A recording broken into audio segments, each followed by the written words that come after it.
Reel versus real ವಿಶೇಷ ಕಾರ್ಯಕ್ರಮಕ್ಕೆ ಮತ್ತೊಮ್ಮೆ ಸ್ವಾಗತ. ನಮ್ಮ ಜೊತೆ ನಿವೃತ್ತ ACP BK ಶಿವರಾಮ್ ಅವರು ಕೂಡ ಜಾಯ್ನ್ ಆಗಿದ್ದಾರೆ. ಶಿವರಾಮ್ ಸರ್, ಕಾರ್ಯಕ್ರಮಕ್ಕೆ ಸ್ವಾಗತ. ನಮಸ್ಕಾರ ಸರ್. ನೀವು ಬರೋಕ್ಕಿಂತ ಮುಂಚೆ ಒಂದು ವಿಷಯ ಡಿಸ್ಕಸ್ ಮಾಡ್ತಾ ಇದ್ವಿ. ನಾನು 3 ಜನ ಇನ್ನಿಬ್ಬರು ಸ್ನೇಹಿತರ ಜೊತೆ ನಾನು ಸಿನಿಮಾ ನೋಡೋದಕ್ಕೆ ಹೋಗಿದ್ದೆ, ಅಟ್ಟಹಾಸ. ಸಿನಿಮಾ ಮುಗಿಸಿ ಹೊರಗೆ ಬಂದಮೇಲೆ ನಾನು ಇಬ್ಬರು ಸ್ನೇಹಿತರು ಹೇಳಿದ್ರು, ಕರ್ನಾಟಕದ ಪೊಲೀಸರು ಏನೇನೋ ಬಡಾಯಿ ಕೊಚ್ಕೊಳ್ತಿದ್ರು. ಸಿನಿಮಾ ನೋಡಿದ ಮೇಲೆ ನನಗೆ ಅರ್ಥ ಆಯಿತು, ಕರ್ನಾಟಕದ ಪೊಲೀಸರು ವೀರಪ್ಪನ ಹತ್ರ ಹೊಡೆಸ್ಕೊಂಡು ಬಂದರು, ತಮಿಳುನಾಡು ಪೊಲೀಸರು ಆತನನ್ನು ಮಟ್ಟ ಹಾಕಿದ್ರು ಅನ್ನುವಂಥ ಅಭಿಪ್ರಾಯ ವ್ಯಕ್ತಪಡಿಸೋದು. ಎಲ್ಲೋ ಒಂದು ಕಡೆ ಸಿನಿಮಾ ಅಂಥದ್ದೊಂದು ಸಂದೇಶ ಕೊಡ್ತಾ ಇದೆಯಾ ಅಂತ AMR ರಮೇಶ್ ಅವರು ಹೇಳಿದ್ರು. ಇಲ್ಲ, ಒಂದು ಜಿಸ್ಟಲ್ಲಿ ನಾವು ಹೇಳಿದ್ದೀವಿ ಕರ್ನಾಟಕ ಪೊಲೀಸರ ಶ್ರಮ ಅನ್ನುವಂಥದ್ದನ್ನು. ನಿಜವಾಗ್ಲೂ ವೀರಪ್ಪನನ್ನು ಮಟ್ಟ ಹಾಕೋದ್ರಲ್ಲಿ ಕರ್ನಾಟಕದ ಪೊಲೀಸರ ಶ್ರಮ ಎಷ್ಟರ ಮಟ್ಟಿಗಿತ್ತು ಸರ್?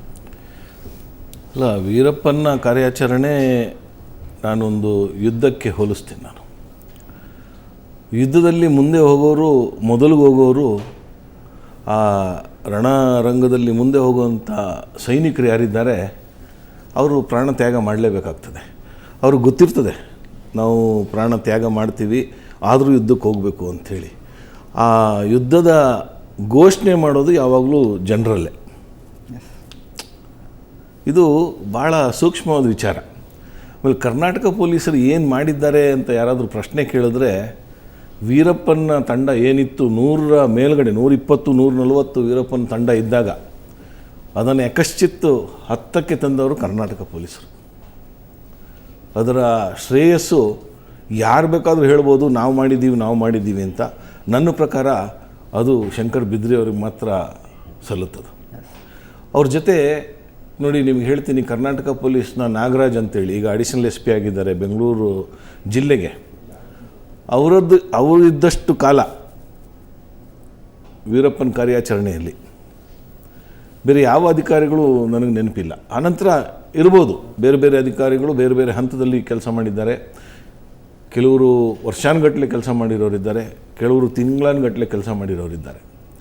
ಆದರೆ ಆ ವೀರಪ್ಪನ ತಂಡದ ಬಲವನ್ನು ಕುಗ್ಗಿಸುವಂಥ ಧೈರ್ಯವನ್ನು ಮತ್ತು ಛಲವನ್ನು ತೋರಿಸಿದ್ದು ಕರ್ನಾಟಕ ಪೊಲೀಸರು. ಅದರೊಳಗೂ ಶಂಕರ್ ಬಿದ್ರಿ ಅವರ ತಂಡ, ಕೆಂಪಯ್ಯ ಅವರ ತಂಡ ನಿಜಕ್ಕೂ ಅವರು ಶ್ಲಾಘನೀಯರು. ಅದನ್ನು ಅವರೆಲ್ಲೂ ಹೇಳ್ಕೊಂಡಿಲ್ಲ ಅಷ್ಟೇ. ಅದು ಯಾಕೆಂದರೆ ಅವರ ಕಾರ್ಯಾಚರಣೆ ಅಂದರೆ ಹೇಳ್ಕೊಳ್ಳೋಂಥದ್ದು, ಪ್ರಚಾರ ಪಡೆಯುವಂಥದ್ದು ಏನೂ ಇಲ್ಲ. ಅದು ಮಾಡಲೇಬೇಕಾಗಿತ್ತು. ಅವರ ಧರ್ಮ, ಅದು ವೃತ್ತಿ ಧರ್ಮ. ಆ ವೃತ್ತಿ ಧರ್ಮವನ್ನು ಮಾಡಿ ತೋರಿಸಿದ್ದಾರೆ. ಅದರೊಳಗೆ ಕರ್ನಾಟಕದ ಪೊಲೀಸರ ಪಾತ್ರ ಏನು, ತಮಿಳುನಾಡಿನ ಪೊಲೀಸರ ಪಾತ್ರ ಏನಿಲ್ಲ, ಒಟ್ಟಾಗಿ ಅದು ಪೊಲೀಸರ ಪಾತ್ರ. ಕರ್ನಾಟಕ ಮತ್ತು ತಮಿಳುನಾಡು ಪೊಲೀಸರ ಪಾತ್ರ. Well shed sir. ಆ್ಯಕ್ಚುಲಿ ನಿಜ ಹೇಳಬೇಕು ಅಂದರೆ ಖಂಡಿತವಾಗ್ಲೂ ಪೊಲೀಸ್ನಲ್ಲಿ ಬೇರ್ಪಡಿಸ್ಬೇಡಿ. ಒಂದು ಜಾಯಿಂಟ್ STF ಅಂದಮೇಲೆ ಅದು ಇವರು ಎರಡು ಒಂದೇ. ಅದಕ್ಕೆ ಹೇಳಿದ್ದು, ಬಿದ್ರಿ ಸಾಹೇಬ್ರ ಮುಂದೆ ಯಾರಿಲ್ಲ ಅಂತ ಅದಕ್ಕೆ ಹೇಳಿದೆ. ನಮ್ಮ ಬಾಸು ಅವ್ರ ಮುಂದೆ ನಿಂತ್ಕೊಳ್ಳೋಕ್ಕೂ ಆಗಲ್ಲ, ಅಷ್ಟು ಸಿನ್ಸಿಯರ್ ಅವರು. ಆಮೇಲೆ ಡಿಸಿಷನ್ ಮೇಕರ್. ಬೇರೆ ಆಫೀಸ್ ತುಂಬ ಜನ ನೋಡಿದ್ದೀನಿ, ಡಿಸಿಷನ್ ತೊಗೊಳ್ಳಲ್ಲ, ಭಯಪಡ್ತಾರೆ. ಡಿಸಿಷನ್ ತೊಗೊಳ್ಳೋದು ಅಂದ್ರೇ ನಮ್ಮ ಕರ್ನಾಟಕದಲ್ಲಿ ನೀವು ಈ ಸಿನಿಮಾ ಮಾಡೋದಕ್ಕೆ ಹೋದಾಗ ಶಂಕರ್ ಬಿದ್ರಿ ಅವರು ನನ್ನ ವಿಷಯ ಇದರಲ್ಲಿ ಪ್ರಸ್ತಾಪಿಸೋದು ಬೇಡ ಅಂದರು. ಇಲ್ಲ, ಯಾಕಂದರೆ NHRC ಸುಪ್ರೀಂ ಕೋರ್ಟ್ದೆಲ್ಲ ಇತ್ತು. ನಾನು ಅನ್ನೆಸರಿಗೆ ಏನೋ ತುರ್ಕಿ, ಆಮೇಲೆ ಅವರು ನನ್ನ ಪರ್ಮಿಷನ್ ಕೊಡದೆ, ನೀನು ಬೇಡ ಕಣೋ, ನೀನು ಮಾಡಬಾರ್ದಾಗಿತ್ತು ಅಂತ ಅಂದ್ಬಿಟ್ರೆ ಅದಕ್ಕಿಂತ ನನಗೆ ಬೇರೆ ಅವಮಾನ ಆಗ್ತಿರಲಿಲ್ಲ. Definitely sir. ಅವ್ರು ನನಗೆ ಬೇಡ ಈಗ ಅಂತ ಅಂದಮೇಲೆ ಮುಗಿದಿತ್ತು. ಆಮೇಲೆ ಸರ್ ಲಾಸ್ಟಲ್ಲಿ ಏನಾದರೂ ಒಂದು ಕೆಲಸ ಮಾಡ ಸರ್, ಕ್ಲೈಮ್ಯಾಕ್ಸಲ್ಲಿ ನೀವು ಮಾಡಿರೋದೆಲ್ಲ ಹೇಳೋಣ ಸರ್ ಅಂತಲೂ ಅಂದೆ. ನಾನು ಹಿಂಗೆ ಮಾಡಿದ್ದೀವಲ್ಲ ಅಂತ ಲೈವಾಗಿ ಬರ್ತೀರಾ ಸರ್? ಬೇಡ, ಇನ್ನೂ ಕೋರ್ಟಲ್ಲೇ ಇದೆ ಅಂತಂದರು. ಅವಾಗ ಮನೆಗೂ ಹೋಗಿದ್ದೆ, ಕಾಲು ಸ್ವಲ್ಪ ಮನೆಗೂ ಹೋದೆ ಸರ್. ಅವ್ರು ಬೇಡ ಅಂದರೆ ಬೇಡ. Fine sir. ಮುತ್ತುಲಕ್ಷ್ಮಿ ಕೂಡ ಬೇಡ ಅಂದಿದ್ಲು ಸರ್. ಮುತ್ತುಲಕ್ಷ್ಮಿ ಬೇಡ ಅನ್ನೋಕ್ಕೆ ಯಾರು ಸರ್? ಮುತ್ತುಲಕ್ಷ್ಮಿ ಬೇಡ ಅನ್ನೋಕ್ಕೇನು? ಅವ್ರಿಗೇನಿದೆ ಅಧಿಕಾರ ಅಲ್ಲಿ? ಅವರು ನಮ್ಮ DFO ಶ್ರೀನಿವಾಸ್ ತಲೆ ಒತ್ಕೊಂಡೋದ್ರು. ಅದನ್ನು ಇವಾಗ ಆ್ಯಕ್ಚುಲಿ ಮುತ್ತುಲಕ್ಷ್ಮಿ ಅವರು ಕೇಸ್ ಹಾಕಿ ಅವ್ರು ಕೊಡೋ ಟಾರ್ಚರ್ ಎಷ್ಟು ಅಂತ ಕೊಟ್ಟಿದ್ದಾರೆ ಅಂದರೆ ಹೇಳಬಾರ್ದು ಸರ್. ಅದು ಆ್ಯಕ್ಚುಲಿ ಮೇಡಮ್ ಅವರು ನನ್ನ ಕೋರ್ಟಲ್ಲಿ ನಿಲ್ಲಿಸ್ಬಿಟ್ಟು ಕೇಳ್ತಾರೆ, ನಾವು ಯಾರೂ ಪೊಲೀಸರು ಕೊಂದೇ ಇಲ್ಲ ಅಂತಾರೆ. ಹೈಕೋರ್ಟಲ್ಲಿ ಚೆನ್ನೈಲಿ ಹೇಳ್ತಾರೆ ನನ್ನ ಮುಂದೆನೇ. ಮತ್ತು ಅಣ್ಣವ್ರನ್ನ ಕಿಡ್ನ್ಯಾಪೇ ಮಾಡಿಲ್ಲ ಅಂದರು, ಟ್ರೀಟ್ಮೆಂಟಿಗೆ ಕರ್ಕೊಂಡು ಹೋಗಿದ್ದೀವಿ ಅಂತ ಜಡ್ಜ್ ಮುಂದೆ ಹೇಳ್ತಾರೆ. ಆಮೇಲೆ ಜಡ್ಜ್ ಹೇಳಿದ್ರು, ಇಲ್ಲ ಪ್ಲೀಸ್ ರಿಮೈಂಡ್ ಯುವರ್ ಮೆಮೊರೀಸ್ ಅಂತಲೂ ಅಂದರು. No, you can talk like this, ಏನಿದ್ರು ನಿಮ್ಮ ವಿಷಯ ಮಾತ್ರ ಹೇಳಿ ಅಂದರು. ಅಷ್ಟೇ ಆಗಿದ್ದು. ಅವ್ರು ಏನು ಹೇಳಿದ್ರು ಅವ್ರ ಬಗ್ಗೆ ನಾನು ತಲೆ ಕೆಡಿಸ್ಕೊಳ್ಳಲ್ಲ. ಇಲ್ಲಿ ಆಗಬಾರ್ದಾಗಿತ್ತು ಅಂತ ನನಗೆ ಅಷ್ಟೇ ನೋವು. ನಮ್ಮಲ್ಲಿ ಆಗಬಾರ್ದು. ಎಸ್, ನಿಮ್ಮ ಸಿನಿಮಾದಲ್ಲಿ ಒಂದು ಘಟನೆ ನಡೆಯುತ್ತೆ ಗೋಪಾಲ್ ಹೊಸೂರು ಅವರಿಗೆ ಸಂಬಂಧಪಟ್ಟದ್ದು. ಗೋಪಾಲ್ ಹೊಸೂರು ತಂಗಿ ಮದುವೆಗೆ ಅಂತ ರಜೆ ಹಾಕಿ ಹೋಗ್ತಿರ್ತಾರೆ, ಅವ್ರಿಗೆ ಫೈರಿಂಗ್ ಆಗುತ್ತೆ, ಕೊರಳಿಗೆ ಗುಂಡು ಬೀಳುತ್ತೆ. ನಿಜ. ಆವಾಗ ತಮಿಳುನಾಡು STFನ ಮುಖ್ಯಸ್ಥರಾದಂಥ ವಿಜಯ್ ಕುಮಾರ್ ಅವರು ಅವ್ರನ್ನ ಸೇವ್ ಮಾಡಿದರು. ಆಗ ಅವರು ಮುಖ್ಯಸ್ಥರಲ್ಲ, ದೇವರಾಮ್ ಸರ್ ಮುಖ್ಯಸ್ಥರಾಗಿರ್ತಾರೆ. ವಿಜಯ್ ಕುಮಾರ್ ಅವರು ಅವಾಗ ಅವರು ಲಯನ್ ಆಗಿರ್ತಾರೆ. ವಿಜಯ್ ಕುಮಾರ್ ಅವರು ಆ ಟೈಮಲ್ಲಿ ಸ್ಟಾರ್ ಆಗಿರ್ತಾರೆ. ಅವರು ಸ್ಟಾರ್ ಅಂತ ಅವರು. ಎಸ್, ಅವರು ಸಂಜಯ್ ಅವರೆಲ್ಲ ಒಂದು 3 ಜನ ಇರ್ತಾರೆ. ಅದರಲ್ಲಿ ಇವರು ಸ್ಟಾರ್ ಆಗಿರ್ತಾರೆ. ಆ ಟೈಮಲ್ಲಿ ಹೊಸೂರು ಸಾಹೇಬ್ರಿಗೆ ಏಟ್ ಬಿದ್ದಾಗ ನಮ್ಮ ಅಶೋಕ್ ಕುಮಾರ್ ಸಾಹೇಬರು ಮತ್ತು ಭಾವ ಅವರೆಲ್ಲ ಇರ್ತಾರೆ. ಅದೇ ಟೈಮ್ಗೆ ಅವರೆಲ್ಲ ಬಂದು ವೀರಪ್ಪನ ಚೇಂಜ್ ಮಾಡೋಕ್ಕೆ ಹೋಗ್ತಾರೆ ಅವರು ಕಾಡೊಳಗೆ. ನನಗೆ ಅಶೋಕ್ ಕುಮಾರ್ ಸಾಹೇಬ್ರು ಹೇಳಿದ್ದು. ಅದಾದಮೇಲೆ ಅವ್ರನ್ನ ಕರ್ಕೊಂಡೋಗಿ ಮೇಟೂರ್ಗೆ ಹೋಗೋ ಜವಾಬ್ದಾರಿ ಇವ್ರ ತಲೆ ಮೇಲೆ ಬರುತ್ತೆ. ಆಗ ಅವರು ಇವ್ರ ಹತ್ರ ಮಾತಾಡ್ತಾರೆ. ಯಾರ ಹತ್ರ? ಅದೇ ವೈರ್ಲೆಸ್ಸಲ್ಲಿ ಮಾತಾಡೋದು. ವಾಲ್ಟರ್ ದೇವರಾಮ್ ಸರ್ ಹೇಳಿದಾಗ ವಾಲ್ಟರ್ ದೇವರಾಮ್ ಇಮಿಡಿಯೇಟಾಗಿ ಜಯಲಲಿತಾ ಮಾತಾಡ್ತಾರೆ. ಅವಾಗ ಜಯಲಲಿತಾ ಮೇಡಮ್ ಅವಾಗ CM ಆಗಿರ್ತಾರೆ. ಆ SP ಏನೂ ಆಗದಿರೋ ಥರ ಏನು ಬೇಕಾದ್ರೂ ಮಾಡಿ ಅಂತಾರೆ. ಆ ಟೈಮ್ ಮಾತ್ರ ಅಷ್ಟಕ್ಕೆ ಪೀರಿಯಡ್ಗೆ ನಿಜ ಹೇಳಬೇಕು ಅಂದರೆ ಮೇಟೂರಿಂದ 30 ಮಿನಿಟ್ಸ್ಗೆ ಸೇಲಮ್ಗೆ ಕರ್ಕೊಂಡು ಹೋಗಿ ತೋರಿಸೋ ಸೀನೇ ಅಷ್ಟೇ. ಅದು ನಿಜವಾಗ್ಲೂ ನಡೆದಿರುವಂಥ ಸೀನ್. Yes sir. ನಮ್ಮ ಜೊತೆ ಸ್ವತಃ ಭಾವ ಇದ್ದಾರೆ ಸರ್, ಮಂಗಳೂರು ಸ್ಟುಡಿಯೋಯಿಂದ ನೇರ ಪ್ರಸಾರದಲ್ಲಿದ್ದಾರೆ. ನಮಸ್ಕಾರ ಭಾವ ಸರ್. ಹೇಳಿ. ನಮಸ್ತೆ. ಜೊತೆಗೆ ಗುರುರಾಜ್ ಕೂಡ ಇದ್ದಾರೆ. ಗುರುರಾಜ್ ಪತ್ರಕರ್ತರು, ಮೈಸೂರು ಸ್ಟುಡಿಯೋಯಿಂದ ನೇರ ಪ್ರಸಾರದಲ್ಲಿದ್ದಾರೆ. ಭಾವ ಸರ್, ನೀವು ಕೂಡ ಐ ವಿಟ್ನೆಸ್ ಆಗಿದ್ರಿ ಗೋಪಾಲ್ ಹೊಸೂರು ಮೇಲೆ ನಡೆದಂತಹ ದಾಳಿಗೆ. ಸಿನಿಮಾದಲ್ಲಿ ಬರೋದು ಅವರ ಮೇಲೆ ವೀರಪ್ಪನ ತಂಡ ಗುಂಡಿನ ದಾಳಿ ಮಾಡುತ್ತೆ, ವೀರಪ್ಪನ ತಂಡಕ್ಕೆ ಇಂಟೆಲಿಜೆನ್ಸ್ ಇನ್ಫಾರ್ಮೇಷನ್ ಇರುತ್ತೆ, ಗೋಪಾಲ್ ಹೊಸೂರು ಆ ರಸ್ತೆಯಲ್ಲಿ ರಜೆ ಹಾಕಿ ಹೋಗ್ತಾ ಇದ್ದಾರೆ ಅನ್ನುವಂಥದ್ದು, ಅವರ ಮೇಲೆ ದಾಳಿ ಆಗುತ್ತೆ. ದಾಳಿ ಆದ ನಂತರ ವಿಜಯ್ ಕುಮಾರ್ ಅವರನ್ನು ಆಸ್ಪತ್ರೆಗೆ ಸೇರಿಸಿ ಬದುಕಿಸ್ತಾರೆ ಅನ್ನುವಂಥ ಸೀನು. ಸರಿ, ಕೇಳ್ತಲ್ಲ ಹೇಳಿ. ಭಾವ ಸರ್, ನನ್ನ ಧ್ವನಿ ಕೇಳಿಸ್ತಿದೆಯಾ ತಮಗೆ? ಈಗ ಕೇಳ್ತಾ ಇದೆ ಹೇಳಿ. ಭಾವ ಸರ್, ಸಿನಿಮಾದಲ್ಲಿ ಒಂದು ಸನ್ನಿವೇಶ ಬರುತ್ತೆ. ಅದರಲ್ಲಿ ಗೋಪಾಲ್ ಹೊಸೂರು ತಮ್ಮ ತಂಗಿ ಮದುವೆಗೆ ಅಂತ ರಜೆ ಹಾಕಿ ಹೋಗ್ತಿರುವಂಥ ಸಂದರ್ಭದಲ್ಲಿ ವೀರಪ್ಪನ್ ತಂಡ ಆತನ ಮೇಲೆ ದಾಳಿ ಮಾಡುತ್ತೆ. ದಾಳಿ ಮಾಡಿದಂತಹ ಸಂದರ್ಭದಲ್ಲಿ ವಿಜಯ್ ಕುಮಾರ್ ಆತನನ್ನು ಅಂದರೆ ಗೋಪಾಲ್ ಹೊಸೂರು ಅವರನ್ನು ಆಸ್ಪತ್ರೆಗೆ ಸೇರಿಸಿ ಬದುಕಿಸಿದ್ರು ಅನ್ನುವಂಥದ್ದು. ಅವತ್ತು ನಡೆದಿರೋ ಘಟನೆಯನ್ನು ಸ್ವಲ್ಪ ನೆನಪಿಸ್ಕೊಳ್ಬೋದಾ ತಾವು? ಆ್ಯಕ್ಚುಲಿ ಬೆಳಿಗ್ಗೆ ನಾವು 7-7:30 ಗಂಟೆ ಸಾಹೇಬರು ಬೇಗ ಆವತ್ತು ಗೋಪಾಲ್ ಹೊಸೂರು ಅರ್ಲಿ ಮಾರ್ನಿಂಗ್ ಹೊರಟರು, ಎಸ್ಕಾರ್ಟ್ ಪೈಲಟ್ ಸಮೇತ ಹೊರಟರು. ಆವತ್ತು ಬೆಳಿಗ್ಗೆ ಹೋದ ಸ್ವಲ್ಪ ಹೊತ್ತಿನಲ್ಲಿಗೆ ನಮಗೆ ಗುಂಡಿನ ದಾಳಿ ಸೌಂಡ್ ಅಲ್ಲಿ ಕೇಳೋ ತನಕ ಆಯಿತು. ಅಲ್ಲಿ ಮೆಸೇಜ್ ಬರ್ತಾ ಇದೆ, ಇಲ್ಲಿ ಅಟ್ಯಾಕ್ ಆಗಿದೆ ಅಂತ ಹೇಳ್ಕೊಂಡು. ಆವಾಗ ನಮ್ಮ ಅಶೋಕ್ ಕುಮಾರ್ ಅವ್ರ ಜೊತೆಯಲ್ಲಿದ್ದರು. ಅಶೋಕ್ ಕುಮಾರ್ ನಾವು ಇಬ್ಬರು ಆವಾಗ ಇಲ್ಲಿಂದ ಇದಕ್ಕೆ ಎಸ್-ಬೆಂಡಿಗೆ, ಮಾದೇಪೇಟದ ಎಸ್-ಬೆಂಡಿಗೆ ಹೊರಟು ಹೋಗುವಾಗ ದಾರಿಯಲ್ಲಿ ಅಡ್ಡ ನಾವು ಹೋಗಲಾರ್ದಾಗಿಂತ ಮರ ಕಡಿದು ಕೂಡ ಹಾಕಿದ್ರು. ಅದಂತೂ ಅಲ್ಲೇ ನಾವು ಗಾಡಿ ನಿಲ್ಲಿಸ್ಕೊಂಡು ಮತ್ತೆ ಗುಡ್ಡ ಬೆಟ್ಟ ಹತ್ತಿಕೊಂಡು ಆ ಸ್ಪಾಟಿಗೆಲ್ಲ ಹೋದು.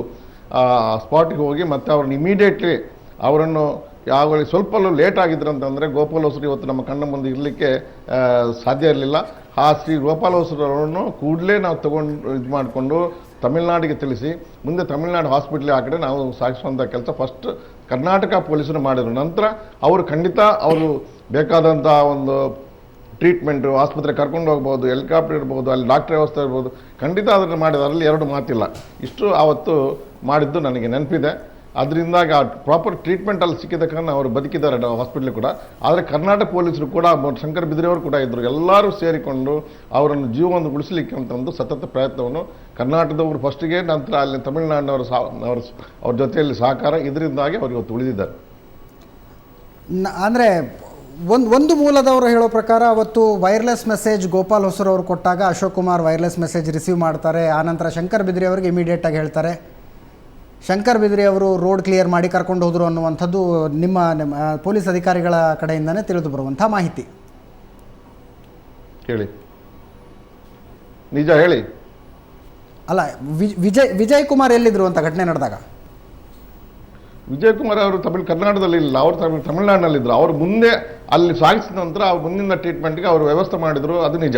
ಆದರೆ ಇಲ್ಲಿ ಮೊದಲು ಮಾಡಿದಂಥ ಕರ್ನಾಟಕ ಪೊಲೀಸರು ನಮ್ಮ ಶಂಕರ ಬಿದ್ರಿ ಅವ್ರ ನೇತೃತ್ವದಲ್ಲಿ ಆದಂಥ ಟ್ರೀಟ್ಮೆಂಟು, ಅಂದರೆ ಅವ್ರನ್ನ ಸಾಗಿಸೋದಾಗಲಿ ಇಮಿಡಿಯೇಟ್ ಅವರ. ಹೌದು.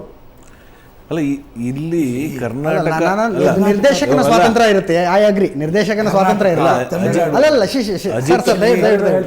ನೋಡಿ ಅಜಿತ್ ಅವರೇ, ಇಲ್ಲಿ ಒಂದು ಪ್ರಶ್ನೆ ಬರ್ತದೆ. ಈಗ ನಾನು ಚಲನಚಿತ್ರದ ಬಗ್ಗೆ ಮಾತಾಡೋದಿಲ್ಲ, ಆದರೆ ಈ ವೀರಪ್ಪನ್ ಕಾರ್ಯಾಚರಣೆಯಲ್ಲಿ ಜಾಯಿಂಟ್ ಆಕ್ಷನ್ ಫೋರ್ಸ್ ಅಂತಲೇ ಇರುತ್ತೆ. ಆ ಜಾಯಿಂಟ್ ಆ್ಯಕ್ಷನ್ ಫೋರ್ಸಲ್ಲಿ ತಮಿಳ್ನಾಡಿನವರು ಅಧಿಕಾರಿಗಳಿರ್ತಾರೆ, ಕರ್ನಾಟಕದವರು ಅಧಿಕಾರಿಗಳಿರ್ತಾರೆ. ಆಮೇಲೆ ಬರೀ ತಮಿಳ್ನಾಡವರೇ ಆಪ್ರೇಟ್ ಮಾಡೋದಿಲ್ಲ, ಕರ್ನಾಟಕದವರೇ ಆಪ್ರೇಟ್ ಮಾಡೋದಿಲ್ಲ. ನಮ್ಮಲ್ಲಿ ಇಂಟೆಲಿಜೆನ್ಸ್ ಎಕ್ಸ್ಚೇಂಜ್ ಆಗ್ತದೆ, ವಿಚಾರ ವಿನಿಮಯ ಆಗ್ತದೆ, ಯಾವ ರೀತಿ ನಾವು ಅಟ್ಯಾಕ್ ಮಾಡಬೇಕು ಅನ್ನೋದನ್ನು ತೀರ್ಮಾನ ಆಗ್ತದೆ. ಇದನ್ನು ಎರಡೂ ಕಡೆ ಅಧಿಕಾರಿಗಳು ಮಾಡ್ತಾರೆ. ಆ ಎರಡೂ ಕಡೆ ಅಧಿಕಾರಿಗಳು ಆಮೇಲೆ ಕರ್ನಾಟಕ ಮತ್ತು ತಮಿಳುನಾಡು ಪೊಲೀಸರನ್ನ ಭೇದ ಭಾವನೆ ಇಲ್ಲ, ಡೆಫಿನೆಟ್ಲಿ ಸರ್, ಐ ಅಗ್ರಿ, ಖಂಡಿತ ಭೇದ ಭಾವ ಇಲ್ಲ. ಆಮೇಲೆ ನಾವು ಯಾವತ್ತೂ ಕೆಲಸ ಮಾಡುವಾಗ, ಪೊಲೀಸರು ಯಾವತ್ತೂ ಕೆಲಸ ಮಾಡುವಾಗ ನಾಗಾಲ್ಯಾಂಡ್ ಪೊಲೀಸರು ಬಂದರೂ ನಾವು ಇದೇ ರೀತಿ ಅವ್ರ ಜೊತೆ ಸಹಕರಿಸ್ತೀವಿ. ನಾವು ಅಲ್ಲಿಗೆ ಹೋದಾಗ ಸಹಕರಿಸ್ತಾರೆ. ಸಹಕರಿಸದೇ ಇರುವಂಥ ಪೊಲೀಸರಿದ್ದಾರಲ್ಲ, ಅವರು ನಿಜಕ್ಕೂ ಪೊಲೀಸರಲ್ಲ. ಅದು ಇಲ್ಲಿ ಏನಾಗ್ತದೆ, ಈ ಚಿತ್ರ ನನ್ನ ಪ್ರಕಾರ ಅದೊಂದು ರಮೇಶ್ ಅವರು ಜೀವಂತ ನೈಜ ಚಿತ್ರಣ ಅಂತ ಹೇಳ್ಬೋದು. ನಾನು ಹೇಳ್ತೀನಿ ಇದು ಕಾಲ್ಪನಿಕ ಚಿತ್ರ. ಯಾಕೆಂದರೆ ಒಳಗಡೆ ರಾಮಾಯಣ ತೆಗಿತಾರೆ, ರಾಮಾಯಣ ಲಂಕೆಗೆ ಹಾರ್ದ ಅಂತೇಳಿ ಒಬ್ಬ ಕಲ್ಪನೆ ಮಾಡ್ತಾನೆ, ಇದು ಆಂಜನೇಯ ಇಲ್ಲಿಂದ ಲಂಕೆಗೆ ಹಾರ್ದ ಅಂತ. ನಾವು ಅದನ್ನು ಸಾಧಿಸ್ಕೊಂಡೇ ಬರ್ತಾ ಇದ್ದೀವಿ, ಅದಿತ್ತು ಮೊದಲು ಅಂತೀವಿ. ಕಾಲ್ಪನಿಕ ಇದೊಂದು ಘಟನೆ ನಡೆದಾಗ ಆ ಘಟನೆಯ ನಂತರ ನಡೆಯುವಂಥದ್ದು ಇದೆಯಲ್ಲ, ಹೂವಾಪೋಹುಗಳು, ಹಿಂಗಾಯ್ತಂತೆ ಹಂಗಾಯ್ತಂತೆ ಅಂತೇಳಿ ಅಲ್ಲಿ ಘಟನೆಯಲ್ಲಿ ಇದ್ದಾಗ ಅವ್ರಿಗೆ ಗೊತ್ತಿರ್ತದೆ. ಈಗ ಗೋಪಾಲ್ ಹೊಸೂರು ಮೇಲೆ ಗುಂಡಿನ ದಾಳಿ ಆದಾಗ ಬೇರೆ ಯಾವುದೇ ಪೊಲೀಸರು ಅಲ್ಲಿ ಹೋಗದೇ ಇದ್ದಿದ್ರೆ, ಈ ಮರ ದಿಮ್ಮಿ ಅಡ್ಡ ಹಾಕಿ, ಇವಾಗ ಬಾವ ಅವ್ರು ಹೇಳಿದ್ರು ದಿಮ್ಮಿ ಅಡ್ಡ ಹಾಕಿದ್ದಾರೆ ಅಂತ, ದಿಮ್ಮಿ ಅಡ್ಡ ಹಾಕಿದೆ ನಮಗೆ ಗುಂಡು ಹೊಡೆದು ಬಿಡ್ಬೋದು ಅಂತೇಳಿ ಕರ್ನಾಟಕ ಪೊಲೀಸರು ಹಿಂಜರಿದಿದ್ದಾಗ ಏನಾಗ್ತಾಯಿತ್ತು ಘಟನೆ, ಏನಾಗ್ತಾಯಿತ್ತು, ಏನು ಘೋರ ದುರಂತ ಆಗ್ತಾಯಿತ್ತು. ಯಾವುದಕ್ಕೂ ಕರ್ನಾಟಕ ಪೊಲೀಸರು ಹೆದರದಿದ್ದೇ ಇಲ್ಲ ನನಗೆ ಗೊತ್ತಿರೋ ಹಾಗೆ. ಅದು ಅವ್ರನ್ನ ತೋರಿಸ್ದೇ ಇರ್ಬೋದು ಅವರು, ಆದರೆ ಕರ್ನಾಟಕ ಪೊಲೀಸರು ಇದರೊಳಗೆ ಏನು ಮಾಡಿದ್ದಾರೆ ಅನ್ನೋದನ್ನು ಅಲ್ಲಿ ಕೆಲಸ ಮಾಡಿರೋರು ಎಲ್ಲರಿಗೂ ಗೊತ್ತಿದೆ. ಅದು ಹೆಮ್ಮೆಯ ವಿಚಾರ. ಮತ್ತು ವೀರಪ್ಪನ್ ಸ್ವಲ್ಪ ತಡ ಆಗಿರ್ಬೋದು ಅಷ್ಟೇ, ವೀರಪ್ಪನ ಕಾರ್ಯಾಚರಣೆಯಲ್ಲಿ ವೀರಪ್ಪನ ಹತ ಆಗೋದು ಅದು ಸರಿಯಾದ, ಅದು ಎರಡೂ ರಾಜ್ಯಗಳ ಪೊಲೀಸರ ಏನು ಜಾಯಿಂಟ್ ಆ್ಯಕ್ಷನ್ ಫೋರ್ಸ್ ಅಂತ ಇತ್ತೋ ಅದರ ಮುಖಾಂತರನೇ ಆಗಿರೋದು ಅಂತೇಳಿ ನಾನು ಹೇಳ್ತೀನಿ. ಬೇಕಾದ್ರೆ ಎಸ್ ಎಸ್ ಡೆಫಿನೆಟ್ಲಿ ಸರ್. ಹೌದೌದು. ನಾನು ಹೇಳೋದೇನು ಅಂದರೆ, ಒಂದು ಸಿನಿಮಾ ಇತಿಹಾಸ ಉಳಿದೋಗ್ಬಿಡುತ್ತಲ್ವಾ, ಮುಂದಿನ ಜನರಿಗೆ, ಮುಂದಿನ ಜನಮಾನಸಕ್ಕೆ ವೀರಪ್ಪನ ಅರ್ಥ ಮಾಡ್ಕೊಳ್ಳೋದಕ್ಕೆ ಒಂದ್ಸಲ AMR ರಮೇಶ್ ಅವರ ಅಟ್ಟಹಾಸ ಸಿನಿಮಾ ನೋಡಿದ್ರೆ ವೀರಪ್ಪನ ಅರ್ಥ ಆಗ್ತಾನಪ್ಪ, ವೀರಪ್ಪನ ಕಾರ್ಯಾಚರಣೆ ಅರ್ಥ ಆಗುತ್ತಪ್ಪ ಅನ್ನೋ ರೀತಿಯಾದಂಥ ಭಾವನೆ ಖಂಡಿತವಾಗಿಯೂ ಇರುತ್ತೆ, ಇತಿಹಾಸವಾಗಿ ಉಳ್ಕೊಳ್ಳುವಂಥದ್ದು.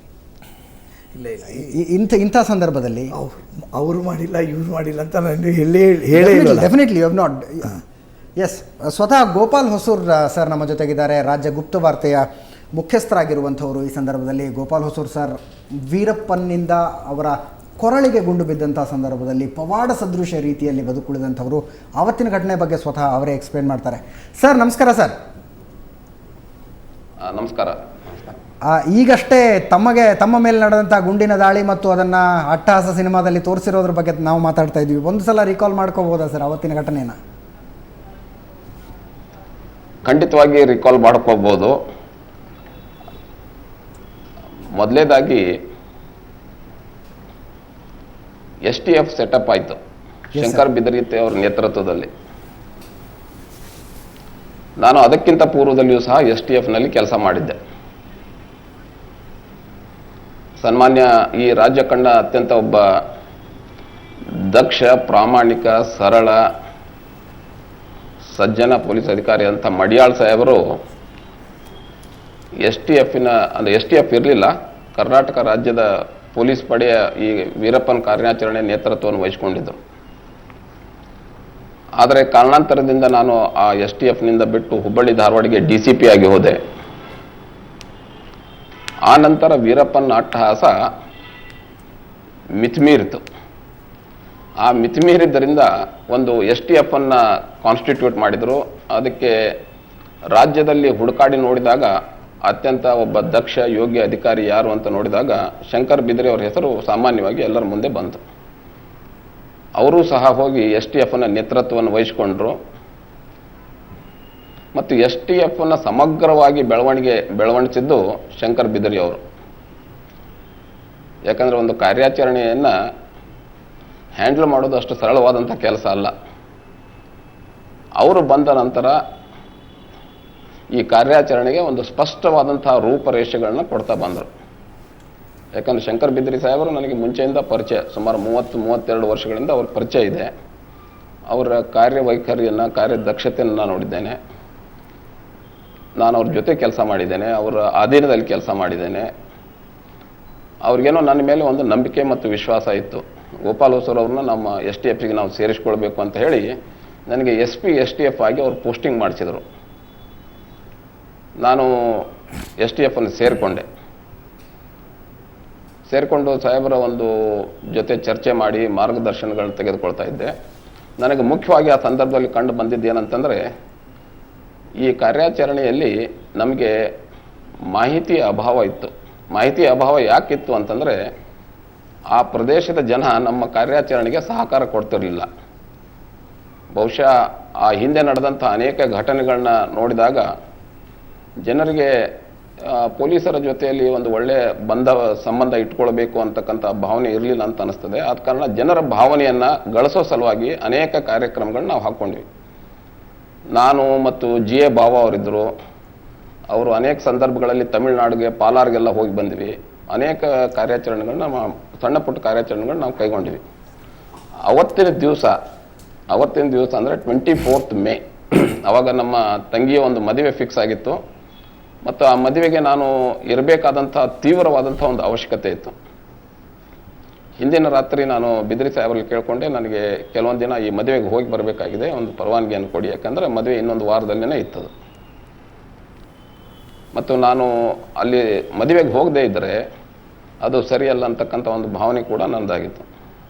ಅವರು ಪರವಾನಗಿ ಕೊಟ್ಟರು. ಬೆಳಗಿನ ಜಾವ ನಾನು ಬೇಗ ಇದ್ದೆ, ಯಾಕಂದ್ರೆ ರಾತ್ರಿ ಕೆಲವೊಂದು ಫೈಲ್ಗಳನ್ನ ನೋಡೋದಕ್ಕೆ ನಾನು ಕುಳಿತುಕೊಂಡಿದ್ದೆ. 12-1 ಗಂಟೆವರೆಗೆ ಎಚ್ಚರ ಆಗಿದ್ದೆ. ಬೆಳಗಿನ ಜಾವ 5-5:30 ಎದ್ದು ಸ್ನಾನ ಎಲ್ಲ ಮುಗಿಸ್ಕೊಂಡು ಪ್ರಥಮ ಬಾರಿಗೆ ನಾನು ಮಲೆ ಮಹದೇಶ್ವರ ಬೆಟ್ಟದಲ್ಲಿರ್ತಕ್ಕಂಥ ಮಲೆ ಮಹದೇಶ್ವರ ಸ್ವಾಮಿಯ ಸನ್ನಿಧಾನಕ್ಕೆ, ಅಂದರೆ ದೇವಸ್ಥಾನಕ್ಕೆ ಹೋದೆ. ದೇವರಲ್ಲಿ ಪ್ರಾರ್ಥನೆ ಮಾಡಿ, ಸಾಮಾನ್ಯವಾಗಿ ನಾನು ದೇವಸ್ಥಾನಗಳಿಗೆ ಅದಕ್ಕೆ ಹೋಗೋದು ಸ್ವಲ್ಪ ಕಡಿಮೆ, ಆದರೆ ಅವತ್ತಿನ ದಿವಸ ಅದು ಏನೋ ಮನಸ್ಸಿನಲ್ಲಿ ಬಂತು ಗೊತ್ತಿಲ್ಲ, ನಾನು ಅಲ್ಲಿಗೆ ಹೋದೆ. ಅಲ್ಲಿ ದೇವರ ಒಂದು ಆಶೀರ್ವಾದ ಪಡೆದು ವೆಹಿಕಲ್ನಲ್ಲಿ ಕೂತ್ಕೊಂಡು ಆವಾಗ ನಾನು ಮೆಸೇಜ್ ಕೊಟ್ಟೆ, ಏನಂದ್ರೆ ನಾನು ಹಿಂಗೆ ಬಿಡ್ತಾ ಇದ್ದೀನಿ, ಮತ್ತು ನನಗೆ ಎಸ್ಕಾರ್ಟು ಮತ್ತು ಪೈಲಟದ್ದು ನಾರ್ಮಲ್ ಆಗಿ ಅಲ್ಲಿ ಯಾರೇ ಆಫೀಸರ್ ಮೂವ್ಮೆಂಟ್ ಆದರೆ, ಕಾರ್ಯಾಚರಣೆ ಪಡೆ ಮೂವ್ಮೆಂಟ್ ಆದರೆ ಕಾನ್ವಾಯ್ದಲ್ಲಿ ಹೋಗ್ತಾರೆ, ಅವರಿಗೆಲ್ಲ ವ್ಯವಸ್ಥೆ ಆಗ್ತದೆ.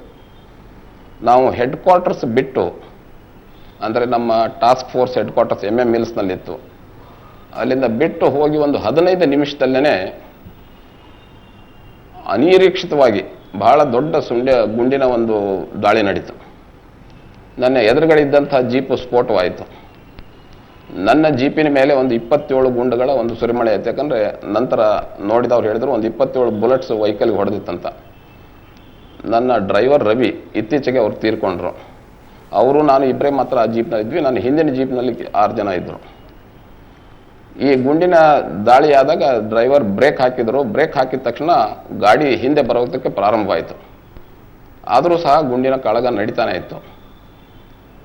ಒಂದು ಗುಂಡು ರವಿಗೆ ಬಡಿತು, ಮತ್ತೊಂದು ಗುಂಡು ನನ್ನ ಕತ್ತಿಗೆ ಬಡಿತು, ಇನ್ನೊಂದು ಗುಂಡು ತಲೆ ಹಿಂಭಾಗದಿಂದ ಅದು ಸ್ವಲ್ಪದರಲ್ಲೇನೆ ದಾಟ್ಕೊಂಡು ಹೋಯಿತು.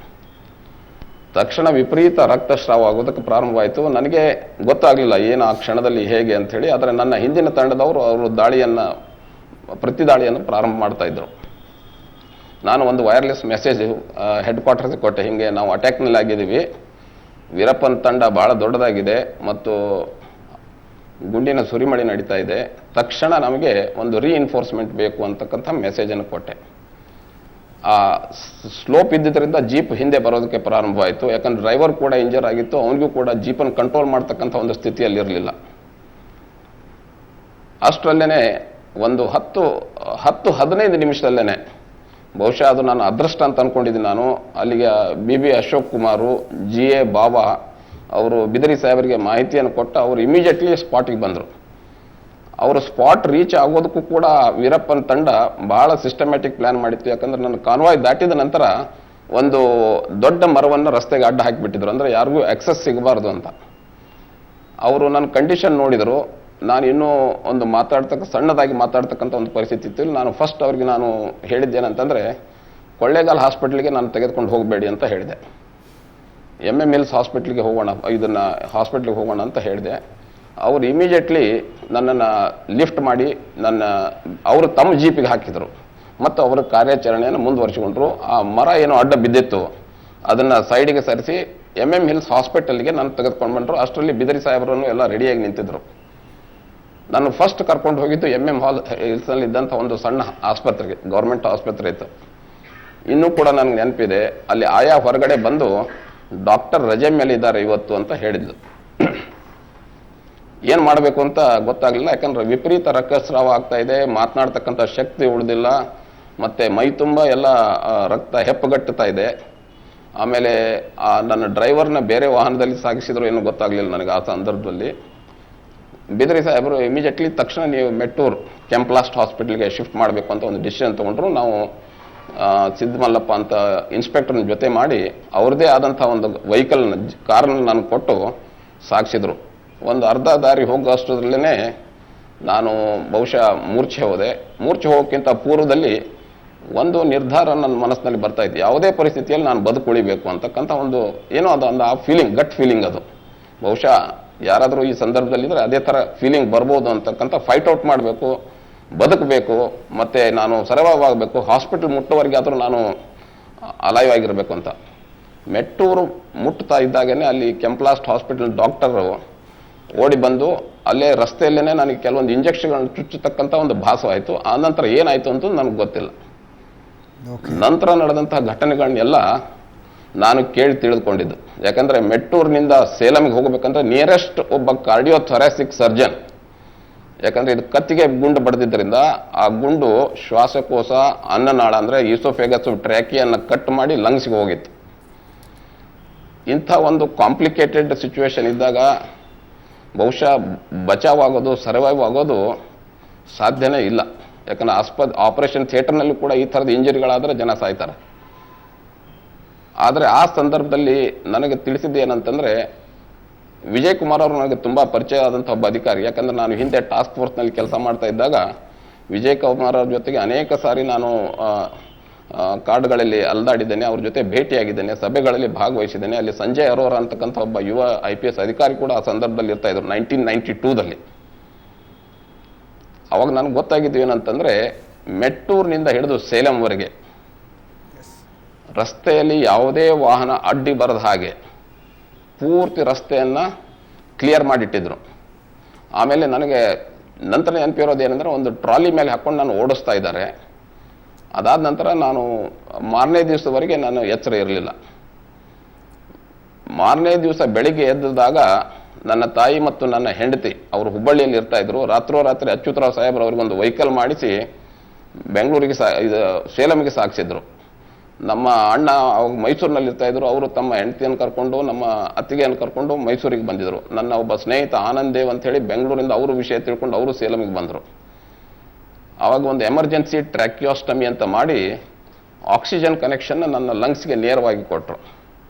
ಬಹುಶಃ ಅದೇನು ಎಮರ್ಜೆನ್ಸಿ ಇದೆಯಲ್ಲ, ಆ ಟ್ರ್ಯಾಕಿಯೋಸ್ಟಮಿ ಅಲ್ಲಿ ನನ್ನನ್ನು ಸ್ಪಾಟ್ನಿಂದ ಶಿಫ್ಟ್ ಮಾಡಿದಂಥ ಪೊಲೀಸ್ ಅಧಿಕಾರಿಗಳು, ವಿಶೇಷವಾಗಿ GA ಬಾವಾ ಮತ್ತು ನಮ್ಮ BB ಅಶೋಕ್ ಕುಮಾರ್ ಮತ್ತು ಇತರ ಅಧಿಕಾರಿಗಳು, ಶಂಕರ್ ಬಿದರಿ ಅವರು ತಕ್ಷಣವೇ ನನ್ನನ್ನು ಮೆಟ್ಟೂರಿಗೆ ಕಳಿಸತಕ್ಕಂಥ ಮತ್ತು ಸೇಲಂಗೆ ಕಳಿಸ್ತಕ್ಕಂಥ ವ್ಯವಸ್ಥೆ ಮಾಡಿದ್ದು. ವಿಜಯ್ ಕುಮಾರ್ ಅವರು ನಮ್ಮ ರಾಷ್ಟ್ರ ಕಂಡಂಥ ಅತ್ಯಂತ ಒಬ್ಬ ದಕ್ಷ, ಪ್ರಾಮಾಣಿಕ ಮತ್ತು ಸಮರ್ಥವಾದಂಥ ಪೊಲೀಸ್ ಅಧಿಕಾರಿ, ಇದರಲ್ಲಿ ಯಾವ ಸಂದೇಹ ಕೂಡ ಇಲ್ಲ. ಅವರು ಕೂಡ ಪೂರ್ತಿ ರಸ್ತೆಯನ್ನು ಕ್ಲಿಯರ್ ಮಾಡಿಸಿಟ್ಟು 12-13 ಜನ ಡಾಕ್ಟರ್ಗಳನ್ನು ಸೇಲಂ ಆಸ್ಪತ್ರೆಯಲ್ಲಿ ಜೋಡಿಸಿಟ್ಟಿದ್ರು. ಅದರಲ್ಲಿ ಕಾರ್ಡಿಯೋಥೊರಾಸಿಕ್ ಸರ್ಜನ್ ಬೇಕಾಗಿದ್ದರಿಂದ ಅವ್ರನ್ನ ಹುಡುಕಾಡಿಕೊಂಡು ಬಂದು ಆಸ್ಪತ್ರೆಯಲ್ಲಿ ಆಪರೇಷನ್ ಥಿಯೇಟರ್ನಲ್ಲಿ ರೆಡಿ ಮಾಡಿ ನಿಲ್ಲಿಸಿದ್ರು. ಸುಮಾರು 21 ದಿವಸಗಳ ಕಾಲ ನಾನು ಸೇಲಂ ಆಸ್ಪತ್ರೆಯಲ್ಲಿದ್ದೆ. ನಿಜಕ್ಕೂ ಗೋಪಾಲ ಸರ್, ಒಂದು ಅರ್ಥದಲ್ಲಿ ಪುನರ್ಜನ್ಮ ಪಡ್ಕೊಂಡ್ರಿ ಯಾವತ್ತು? ಹೌದು, ಪುನರ್ಜನ್ಮ. ಇದು ನನ್ನ ತಂದೆ ತಾಯಿ, ಇದು ದೇವರ ಇಚ್ಛೆ, ನಮ್ಮ ಎಲ್ಲ ಹಿರಿಯ ಅಧಿಕಾರಿಗಳು, ಸ್ನೇಹಿತರು, ಮಿತ್ರರ ಒಂದು ಜನರಲ್ ಆಗಿ ನನ್ನ ಒಂದು ಪಬ್ಲಿಕ್ ಗುಡ್ ವಿಲ್ ನನ್ನ ಜೊತೆಯಲ್ಲಿ ಇತ್ತು ಅಂತ ನಾನು ಅಂದ್ಕೊಂಡಿದ್ದೀನಿ. ಯಾಕಂದ್ರೆ ನಾನು ಅನುಭವಿಸಿದಂಥ ಕಷ್ಟ ಬಹುಶಃ ಯಾರೂ ಅನುಭವಿಸಲ್ಲ. ಸತ್ತು ಹೋಗಿದ್ರೆ ಅದೊಂದು ಮಾತು ಬೇರೆ ಇತ್ತು. ಆದರೆ 6 ತಿಂಗಳ ಆಸ್ಪತ್ರೆಯಲ್ಲಿ ಇದ್ದುಕೊಂಡು ಪ್ರತಿ ದಿವಸ ನೀವು ಬದುಕ್ತಿರೋ ಸಾಯ್ತಿರೋ ಅಂತಕ್ಕಂಥ ಒಂದು ಪರಿಸ್ಥಿತಿ, ಮೇಲಿಂದ ಮೇಲೆ ಸರ್ಜಿಗಳು ಫೇಲ್ ಆಗ್ತಕ್ಕಂಥದ್ದು, ಪ್ಲಾಸ್ಟಿಕ್ ಸರ್ಜರಿಗಳನ್ನ ಮಾಡೋದು, ಬೇರೆ ಬೇರೆ ತಜ್ಞರನ್ನ ಕರೆಸೋದು, ಬೇರೆಯವ್ರ ಕಡೆಯಿಂದ ತೋರಿಸೋದು, ಒಂದು ವಾರಕ್ಕೊಂದು ಸಾರಿ ಆಪರೇಷನ್ ಥಿಯೇಟ್ರಿಗೆ ಹೋಗಬೇಕು ಮತ್ತು ಹೊರಗಡೆ ಬರಬೇಕು. ಒಂದೊಂದು ಆಪರೇಷನ್ 6 to 8 hours. ಆವಾಗ ಮುಖ್ಯಮಂತ್ರಿಗಳಂತ ವೀರಪ್ಪ ಮೊಯ್ಲಿ ಅವರು ನಮ್ಮ ಡಾಕ್ಟರ್ಗಳ ಒಂದು ತಂಡವನ್ನು ಕರೆದು ಕೇಳಿದ್ರಂತೆ, ಇವ್ರನ್ನ ಅಮೇರಿಕಕ್ಕೆ ನಾವು ಶಿಫ್ಟ್ ಮಾಡೋಣ ಅಂತ. ನನ್ನ ಫ್ಯಾಮಿಲಿಯಲ್ಲಿರ್ತಕ್ಕಂಥ ನನ್ನ ಹೆಂಡತಿಯ ಚಿಕ್ಕಪ್ಪನವರು ಅಮೇರಿಕಾದಲ್ಲಿ ಒಬ್ಬ ಅತ್ಯಂತ ನುರಿತರಾದಂಥ ತಜ್ಞರು ಕಾರ್ಡಿಯೋಥೊರಾಸಿಕ್ ಸರ್ಜರಿ, ಅವರು ಅಡ್ವೈಸ್ ಕೊಟ್ಟರು, ನೀವು ಶಿಫ್ಟ್ ಮಾಡಿದರೂ ಏನು ಉಪಯೋಗ ಆಗಲ್ಲ, ಯಾಕಂದರೆ ಅದೇ ಟ್ರೀಟ್ಮೆಂಟ್ ನಾವು ಕೊಡ್ತೀವಿ, ನಾನು ಇಲ್ಲಿಂದ ಗೈಡೆನ್ಸ್ ಕೊಡ್ತೀನಿ, ಅಲ್ಲಿ ಡಾಕ್ಟರ್ಗಳು ಮುಂದುವರಲಿ ಅಂತ. ಇವತ್ತಿನ ದಿವಸ ನಾನು ನೆನೆಸ್ಬೇಕು, ಡಾಕ್ಟರ್ ನಿತ್ಯಾನಂದ ಶೆಟ್ಟಿ ಇವತ್ತು ನಮ್ಮೊಂದಿಗಿಲ್ಲ. ಅವರು ಕೆಲವು ವರ್ಷಗಳ ಹಿಂದೆ ಅವರು ಮೃತಪಟ್ಟಿದ್ದಾರೆ, ತೀರ್ಕೊಂಡಿದ್ದಾರೆ. ಅವರು ಬಹಳ ಧೈರ್ಯದಿಂದ ವೀರಪ್ಪ ಮೊಯ್ಲಿ ಅವ್ರಿಗೆ ಹೇಳಿದರು, ನಾನು ನೋಡ್ಕೊಳ್ತೀನಿ, ನನಗೆ ಬಿಟ್ಟು ಬಿಡಿ, ಇಲ್ಲಿ ಸತ್ರ ಏನು ಅಲ್ಲಿ ಸತ್ರ ಏನು, ನಾನು ಧೈರ್ಯದಿಂದ ಎಲ್ಲ ಸರ್ಜರಿಗಳನ್ನ ನಾನು ಮಾಡ್ತೀನಿ ಅಂತಕ್ಕಂಥ ಮಾತನ್ನು ಹೇಳಿ ಅವತ್ತಿಂದ ಟ್ರೀಟ್ಮೆಂಟ್ ಸ್ಟಾರ್ಟ್ ಆಗಿದ್ದು. ಸುಮಾರು 5-5.5 ತಿಂಗಳ ಕಾಲ ನನ್ನನ್ನು ಸೆಂಟ್ ಜಾನ್ಸ್ ಆಸ್ಪತ್ರೆಯಲ್ಲಿ ಅವರು ಇಟ್ಕೊಂಡ್ರು. ಇವತ್ತಿನ ದಿವಸ 20 ವರ್ಷಗಳ ನಂತರ ನಾನು ಮೊದಲಿನಕ್ಕಿಂತ ಹೆಚ್ಚು ಸದೃಢನಾಗಿದ್ದೇನೆ. ಅನೇಕ ಸರ್ಜರಿಗಳಾದರೂ ಸಹ, ಇಂಟೆಸ್ಟೈನ್ ನಂದು ಹೊರಗಡೆ ಇದ್ದರೂ ಸಹ, ಒಂದು ವೋಕಲ್ ಕಾರ್ಡ್ ಡ್ಯಾಮೇಜ್ ಆದರೂ ಸಹ ಇವತ್ತಿನ ದಿವಸ ನಾನು ಬದುಕುಳಿದಿದ್ದೇನೆ. ಮತ್ತು ನನಗೆ ಅದೊಂದು ಪುನರ್ಜನ್ಮ, ನನ್ನ ಪೂರ್ತಿ ನೇಚರ್ನಲ್ಲಿ ಸಾಕಷ್ಟು ಬದಲಾವಣೆಯನ್ನು ಕಂಡಿದ್ದೇನೆ ನಾನು. ಇದರಿಂದ ನನಗೆ ಹೆಚ್ಚಿನ ಒಂದು ಶಕ್ತಿ ಬಂದಿದೆ ಅಂತ ಹೇಳಿದರೆ ತಪ್ಪಾಗಲಿಕ್ಕಿಲ್ಲ. Yes sir. Sir Gopal sir ದಯವಿಟ್ಟು ಲೈನ್ನಲ್ಲಿರಿ ಸರ್, ದಯವಿಟ್ಟು ಲೈನ್ನಲ್ಲಿರಿ. ನಾನು ನಿಮ್ಮನ್ನು ಮತ್ತೆ ಸಂಪರ್ಕಿಸ್ತೀನಿ. ರಮೇಶ್ ಅವರ ಇಷ್ಟೊತ್ತು ಗೋಪಾಲ್ ಸರ್ ಏನು ಘಟನೆ ಹೇಳಿದರು, ಆ ಘಟನೆಗೆ ನಿಮ್ಮ ಕಥೆಯಲ್ಲಿ ಎಷ್ಟರ ಮಟ್ಟಿಗೆ, ಅಂದರೆ ಸತ್ಯಕಥೆಯಲ್ಲಿ ಎಷ್ಟರ ಮಟ್ಟಿಗೆ ತೊಗೊಂಬರೋಕ್ಕಾಗಿದೆ, ಅದ್ರ ಬಗ್ಗೆ ನಾನು ಮಾತಾಡ್ತೀನಿ. ಅದಕ್ಕಿಂತ ಮುಂಚೆ ಇನ್ನೊಂದು ಸಣ್ಣ ಬ್ರೇಕ್.